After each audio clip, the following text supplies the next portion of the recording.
Bonjour à tous et bienvenue dans cette capsule qui va nous parler de l'objectif de vie numéro 7. Vous qui avez un objectif de vie numéro 7, vous avez un premier talent. Vous avez ce qu'on appelle un cerveau Ferrari. Qu'est-ce que ça veut dire? Ça veut dire qu'il va vite. Vous êtes tout le temps en train de réfléchir. Vous aimez comprendre, observer, décortiquer, analyser, expliquer les choses. Vous avez besoin de tout comprendre et vous aimez apprendre et vous former. Vous pouvez d'ailleurs avoir du mal à débrancher.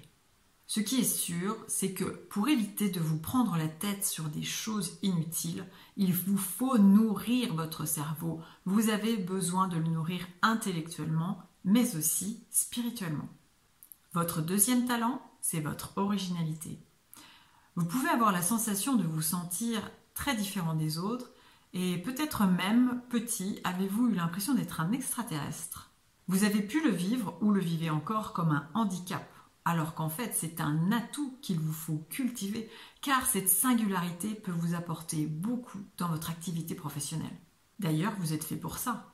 Exprimer votre singularité et vous servir de votre cerveau dans vos réalisations.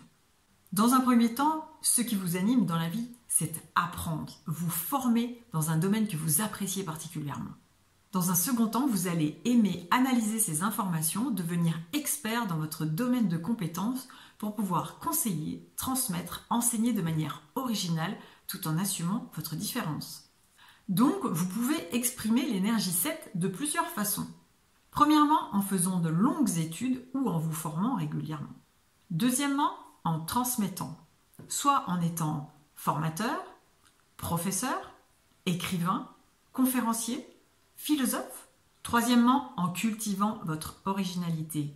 N'hésitez pas à aborder votre métier de manière très originale, voire excentrique. Quatrièmement, en devenant un expert dans votre domaine et en développant le conseil à l'autre. Cinquièmement, en vous tournant vers la spiritualité. Ce qui est certain, c'est qu'un travail manuel sans aucune intervention de votre cerveau est contre nature pour vous les 7. Peut-être ne vous êtes-vous pas reconnu. Il s'agit peut-être d'une mémoire familiale 16 qui vous encombre ou bien d'un outil 7 manquant. Dans ce cas, il faudrait apprendre à créer cet outil et à dépasser cette mémoire familiale. Si vous souhaitez qu'on en parle, vous pouvez me contacter.